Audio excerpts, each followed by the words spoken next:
Hey guys, they call me Brooksy. See, I'm a guitar teacher in Cedar Rapids, and I've been working on timing for a long time. When I first noticed that my timing could be better one time was I started using a drum machine and just to practice with, and I was astonished by how tight it felt.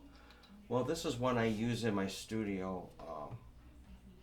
It's called a ZOOM RhythmTrak RT-123.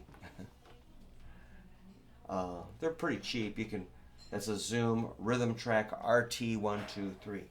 And I'm just going to go to the first preset set at the default tempo, which I believe is 120 beats a minute. And this has a bass sound in it. And I'm just going to kind of play along. If you want to grab your guitar and just start hitting some E's with me, we're going to jam out. And you're going to feel that timing thing that I've been sort of hinting around about. Let's just see if this helps anybody.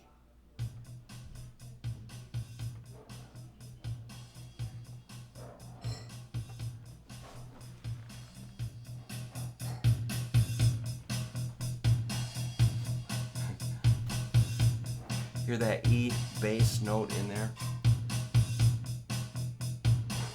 It's like steady eighth notes, like this.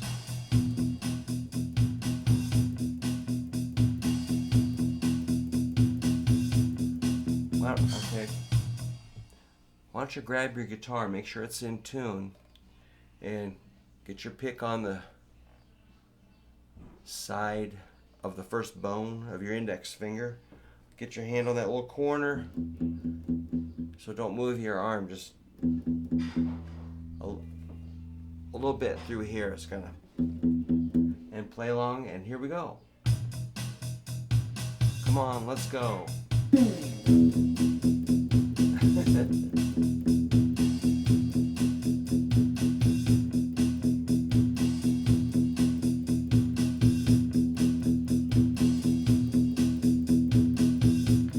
Count 1 and 2 and 3 and 4 and 1 and 2 and 3 and 4 and 1 and 2 and 3 and 4 and 1 and 2. Or you can tap your foot to the beat.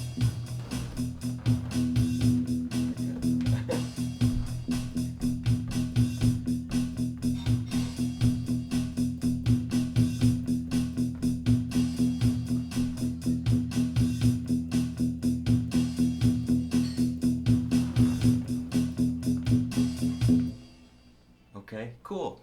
Now let's try an E5, which is just your E plus a B note, 5th string, 2nd fret.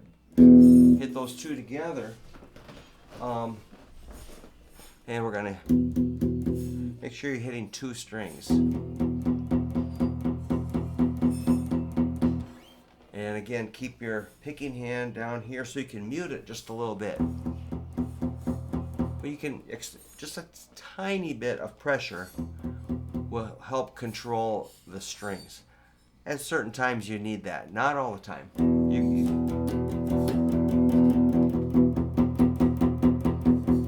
But for this exercise, it's pretty good. I just want to make sure you're able to do that. So let's try playing the E5 with the drum machine. Here comes.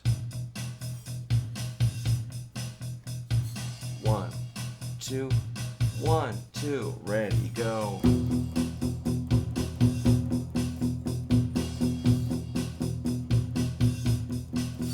Okay, let's hear you play it. Go for it.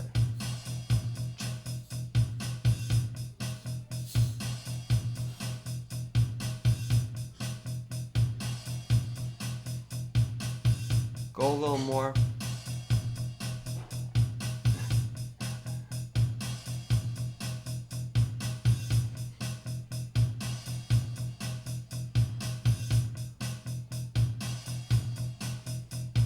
One, 2, 3, 4, stop. Whoa, where'd my sound go? Here. Yeah. Well, and then, this, like I said, this has that E bass note in there. You can take that out if you want to make something else up. So now, let me, hopefully I've got you intrigued. You could do the same thing. You do that, and I'm going to play some other stuff. And so basically we're going to jam. I'm going to do some melodic stuff while you work on holding down the beat, which is really something you want to get good at. So it's worth doing this. It'll be fun, and it's a good exercise for you, and I enjoy it too. So we're jamming. Here it comes. Just play those chords, and I'm going to freeform it. I'll put that bass sound back in there. Go ahead, hit the chords. Yeah.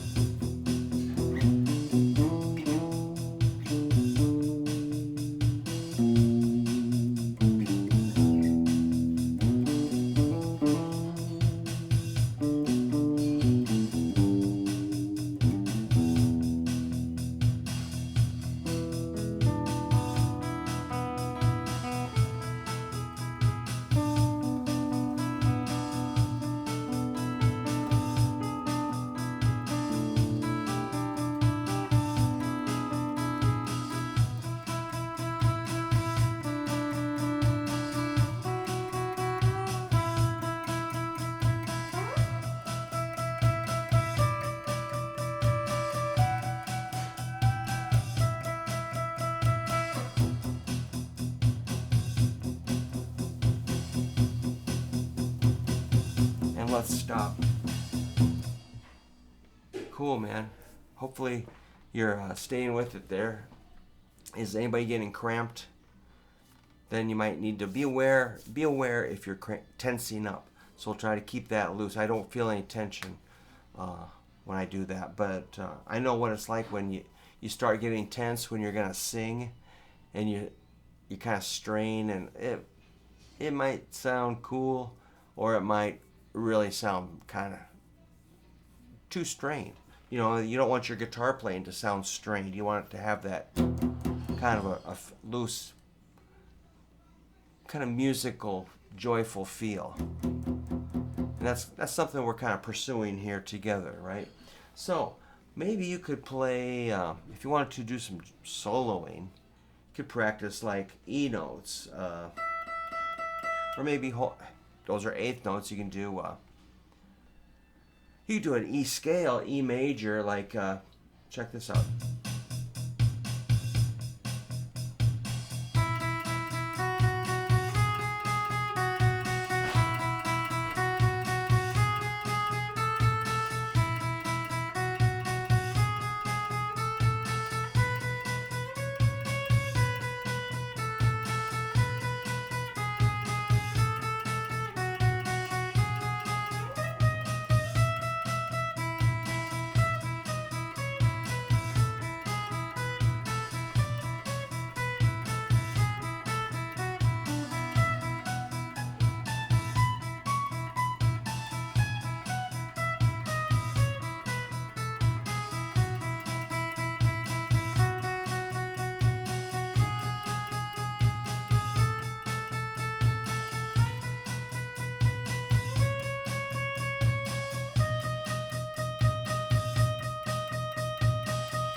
So when you do a scale, you know, if you're still just going,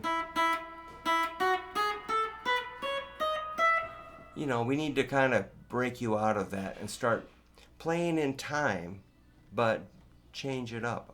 I was keeping it, the timing was pretty, you know, strict with the beat, but I just sort of, you know, jumped around on the scale and changed it. You know, I'm not like mathematically gifted or anything. I just did it. And I think maybe people overthink that or just don't go for it. But if we could get you just bopping around a little bit and just skipping around, floating up and down a scale, That'd be pretty cool, and especially doing it in time. So if this is tripping you up, the last thing I did, don't worry. Just play a simple scale. There's nothing wrong with like a blues scale. Sounds cool. Remember the blues scale in E?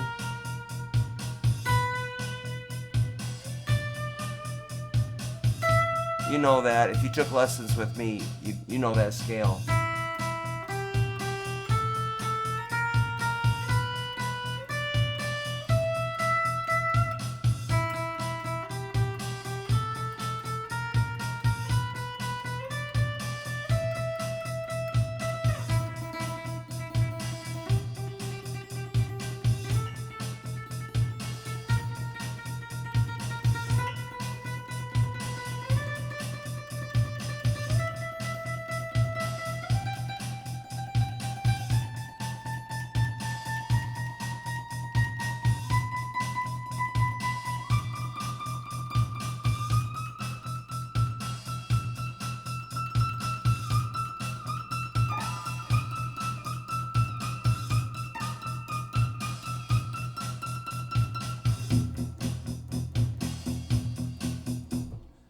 Back to that steady eighth note thing. So you can do a major, a minor, a pentatonic, or a blues scale.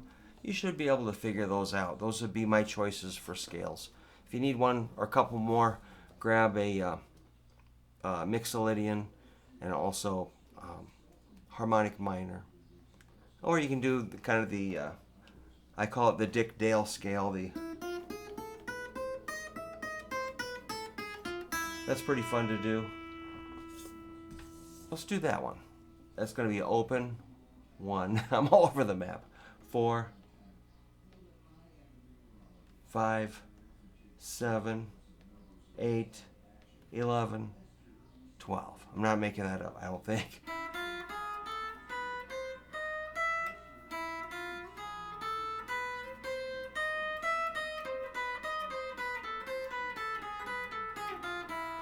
Yeah, from Miserlou, that's, if you break it down to a scale, I think those are the notes as far as I can tell.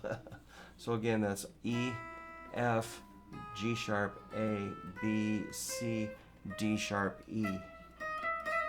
And with the beat here, you could go.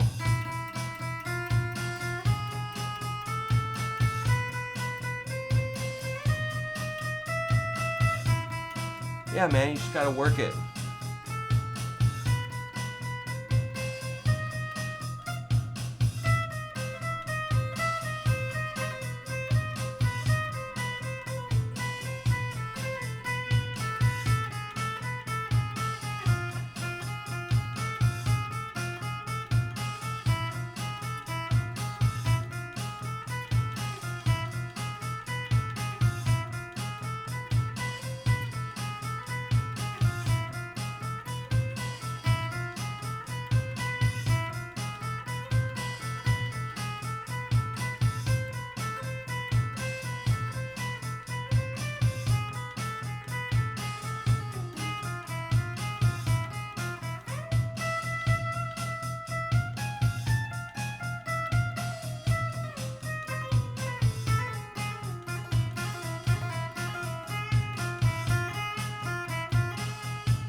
Just from that ridiculously simple eighth note E chugging business, that's the foundation that you can put things on top of. So that's why I'm kind of chasing people around this week, trying to get them to think about that a little more. It's cool. You'll get there. Everybody's going to get there at your own time.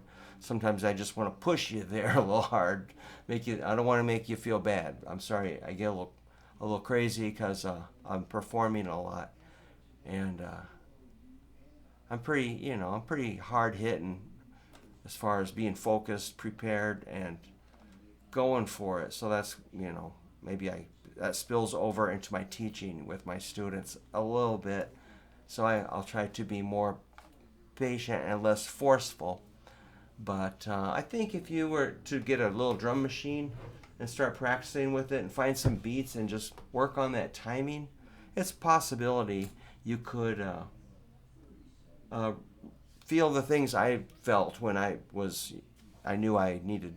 I didn't even know I needed that much help actually, but I knew it sounded good when I played in time. So see what you can do and let me know how that's working. Thank you.